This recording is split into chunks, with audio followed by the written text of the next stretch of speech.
सिंचन घोटाळा प्रकरणी भाजपचे खासदार किरीट सोमय्या यांनी आणखी एक आरोप केलाय। कोंडाणे धरण घोटाळ्यामध्ये 308 बोगस कंपन्या स्थापन केल्याचा सोमय्या यांचा आरोप आहे। FA कन्स्ट्रक्शन या कंपनीचे 800 कोटी रुपये युनियन बँकेतून काढण्यात आल्याचा आरोप सोमय्या यांनी केलेला आहे आणि या सर्व बँक व्यवहारांमध्ये लक्ष घालून कारवाई करण्याची मागणी सोमय्या यांनी आता रिझर्व्ह बँकेच्या गव्हर्नर यांच्याकडे एका पत्राद्वारे केली आणि याबाबत आणखी सविस्तर माहिती जाणून घेऊया। आमचे प्रतिनिधी दीपक भातुसे सध्या आपल्या बरोबर आहेत। दीपक, काय नेमकं किरीट सोमय्या यांनी तक्रार केली आहे, कशा पद्धतीने प्रकरण पुढे जात आहे?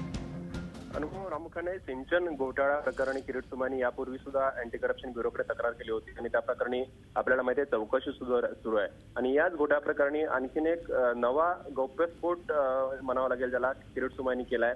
किरीट सोमय्या दावा करतायत की या संदर्भातली सर्व कागदपत्र दीपक सविस्तर चर्चा करूया। सध्या आपल्या बरोबर स्वतः खासदार किरीट सोमय्या आहेत, आपण त्यांच्याकडून आणखी माहिती जाणून घेऊया। किरीटजी नमस्कार, आणि सांगाल आम्हाला काय नेमकी तुम्ही तक्रार केली आहे रिझर्व्ह बँकेकडे? वास्तविकरित्या माझ्या आयुष्यात मी असं एवढ्या छोट्या कॉन्ट्रॅक्टरने 800 कोटी रुपये रोख विड्रॉ केले आता पहिल्यांदा ऐकत आहे। म्हणजे याचा अर्थ बोगस बिल बनवली, वॅट अकाउंट नंबर धांदा खोटे फोर्ज केले आणि हे सगळे मी माझ्या पिटिशन मध्ये दिलं होतं, नंतर दिलं होतं आणि आता हे सिद्ध झालं आहे। अँटी करप्शन आणि एन्फोर्समेंट डायरेक्टरेट वारंवार यांना विचारतायत की सोमय्यांचे डॉक्युमेंट आहेत, त्यातलं काय खोटं आहे सांगा। या कंपन्या 800 कोटी रुपये मी तर युनियन बँकेचा CMD ला पण लिहिलं, त्यांना सांगितलं अशा पद्धतीने 10 लाख रुपये जर कोणी काढले तर त्याला इन्कम टॅक्स पासून मनी लॉन्ड्रिंग सगळे आरोप लागू होतात, सगळी चौकशी सुरू होते आणि युनियन बँक मधून FA कन्स्ट्रक्शन सारखी बोगस कंपनी 800 कोटी रुपये काढतील, त्याची काही चौकशी नाही। आणि त्याच्यामुळे आता सगळ्या एजन्सीजना रिझर्व्ह बँक पासून सगळ्यांना मी अनुरोध केला आहे की याची चौकशी सुरू करा। महाराष्ट्राच्या जनतेला मोदी सरकार, देवेंद्र फडणवीस यांचं कमिटमेंट आहे आणि मी यांना सोडणार नाहीयेत। अजित पवार, सुनील तटकरे आणि भुजबळ यांना जेलमध्ये जावंच लागणार। एक आणखीन गोष्ट सांगू इच्छितो की खालचं तर महाराष्ट्र सरकार इतकं घोटाळेबाज होतं, लुटारू होते, पण वरचं काय करत होतं? इन्कम टॅक्स पासून युनियन बँक पासून हे काय करत होते?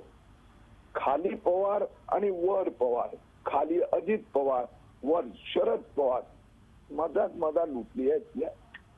किरीटजी संपर्कात रहा, आमचे प्रतिनिधी दीपक भातुसे आपल्या बरोबर आहेत, त्यांना तुम्हाला काही प्रश्न विचारायचे। दीपक, प्रश्न विचारा। किरीट सोमय्या आपल्या बरोबर आहेत। किरीटजी, प्रामुख्याने तुमच्याबद्दल एक राष्ट्रवादीकडून वारंवार दावा किंवा आरोप केला जातो की किरीट सोमय्या फक्त आरोप करतात परंतु ते आरोप पुढे सिद्ध होत नाहीत आणि आरोप करून राष्ट्रवादीच्या नेत्यांची बदनामी करतात। हा आरोप तुमच्यावर वारंवार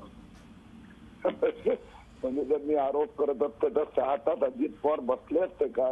मोठमोठे वकिलांची टोळी सुनील तटकरेंनी लावल्यानंतरही किरीट सोमय्याची पिटिशन उडाली नाही।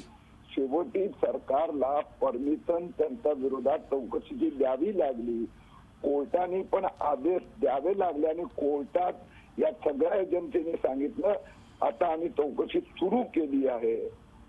नवीन सरकार आलं म्हणून झालं, पाठीमागचं सरकार तर काय करत नव्हतं। त्यावेळी माझं लक्ष एकच होतं की माझी पिटिशन जिवंत राहावी आणि अजित पवार आणि तटकरेंनी सांगावं ना, मरत असेल ना तर सांगावं की FA कन्स्ट्रक्शनला अव्वा कॉस्ट केलं तर दिलं गेलं आहे, त्या संबंधित चौकशी सुरू आहे, तर काही त्यांनी सांगत नाहीत। आता सांगतात अधिकाऱ्यांनी केलं, त्यांना विचारा या सगळ्या कंपन्यांमध्ये पैसे आले तर कुठून आले, सांगावं ना तटकरे अजित। किरीटजी, हे सांगण्यासाठी सध्या तटकरे आपल्या बरोबर आले, सुनील तटकरे सर आपल्या बरोबर आहेत। सुनीलजी नमस्कार, किरीट सोमय्या आपल्याला प्रश्न विचारतात। नाही, मी आपल्याला उत्तर देतो की सध्या ECB चौकशी करते आहे आणि ECBच्या चौकशीतून सत्य असेल ते बाहेर येईल। मला अधिक या गोष्टीमध्ये काय बोलायचं नाही। पण 308 कंपन्या, बोगस कंपन्या स्थापन, आपल्याला एवढंच सांगतोय की ECB या संदर्भामध्ये चौकशी करते आहे आणि त्या चौकशीतून सत्य बाहेर येईल। किरीटजी, तुम्हाला काही सांगायचं तटकरे सरांना? काय आता तर सगळं आता काय सांगणार, त्यांनी काय करायचं त्यांनी केलं आहे आता एकच मी अनुरोध या एनसीपी म्हणजे या नेत्यांना केलाय की जे लूट केली आहे ते जमा करा. त्यांनी नाही केली तर पोलीस करणार. पण एसीबी चौकशी सुरू आहे, त्याच्यातून पुढे येईल असं त्यांचं म्हणणं आहे. जे काही आहे नाहीये ते सगळ्याच गोष्टी पुढे येतील असं त्यांचं म्हणणं आहे. आता भाषा बदलली. किरीट सोमय्यांना नोटीस धाडत होत्या हे सगळे वकिलांच्या. आता सगळे बाहेर आलं आहे. व एसओ कन्स्ट्रक्शन वर FIR दाखल झालेली आहे आणि या दोघांवर पण होणार आहेत. बघत राहा. दीपक, सुनील तटकरे सर आहेत, किरीट सोमय्या आपल्या बरोबर. आपल्याला काही प्रश्न आहेत? आपण वारंवार हा आरोप किरीट सोमय्यांवर करत होता की केवळ आरोप करतात, पुरावे काय देत नाहीत आणि बदनामी केली जाते. आताही तुमचा स्टँड तोच आहे का या संदर्भात? एक असं आहे, वर्ष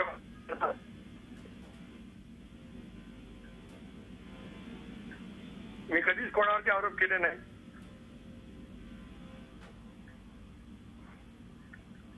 हॅलो, हा, आपला आवाज. मी हेच म्हटलं, एसीबी या संदर्भामध्ये चौकशी करते आहे. चौकशीतून जे असेल ते बाहेर येईल.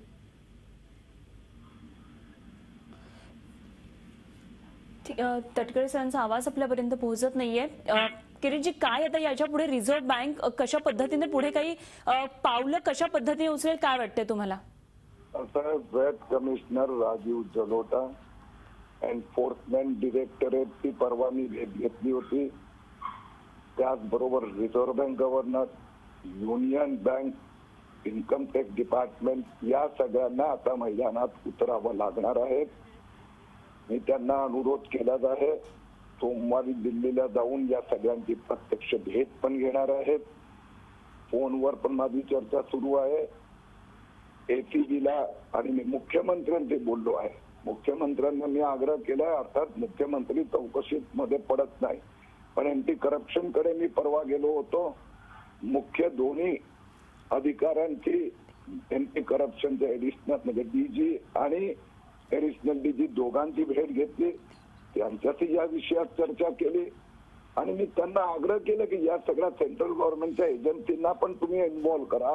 ते करतच आहेत. सेंट्रल गव्हर्नमेंटच्या एजन्सीना मी पण डायरेक्ट अनुरोध करत आहेत. आता हे सगळे मैदानात उतरणार सरळ आहे, उतरावंच लागणार आहे. आतापर्यंत शरद पवार किंवा वरचा काँग्रेस UPA सरकारमुळे काहीच होत नव्हतं, म्हणून आता हे सगळे मैदानात उतरणार. नक्कीच. आणि काय नेमक्याचे निकाल येतात यावर आमचं जरूर लक्ष राहील. धन्यवाद. आपण बोलले तेवढे चर्चा केली त्याबद्दल. किरीट सोमय्या आपल्या बरोबर होते, खासदार भाजपचे, आणि घणाघाती आरोप केलेला आहे. 800 कोटी रुपये युनियन बँकेतून काढण्यात आलेले आहेत एफए कन्स्ट्रक्शनच्या नावानं, आणि या सर्व बँक व्यवहारांमध्ये आता लक्ष घालून कारवाई करण्याची मागणी सोमय्या यांनी रिझर्व्ह बँकेच्या गव्हर्नर यांच्याकडे पत्राद्वारे केलेली आहे. झी 24 तास रहा एक पाऊल पुढे.